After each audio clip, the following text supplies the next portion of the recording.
Combien de temps ça prend, en moyenne, pour qu'un immigrant soit considéré comme bien intégré au Québec?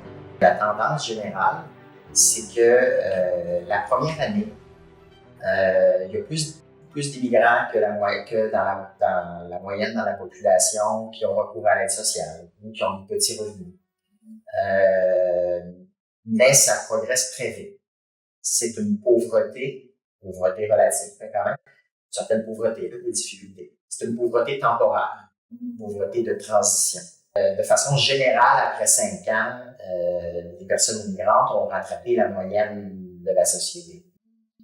C'est des données qui viennent confirmer une intuition et quelque chose d'un peu normal. C'est pas débarquer dans un nouveau monde et réussir instantanément du premier coup. Certains réussissent, mais il y a une période d'adaptation qui semble durer quelques années et après 5 ans, l'immigration, les immigrants gagnent autant que la moyenne québécoise, travaillent autant, même un peu plus. Le taux d'emploi peut-être un peu même supérieur.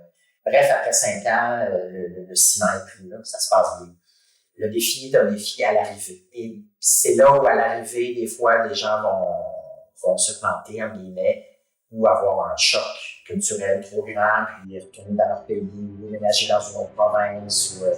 Le défi de la première année, je dirais.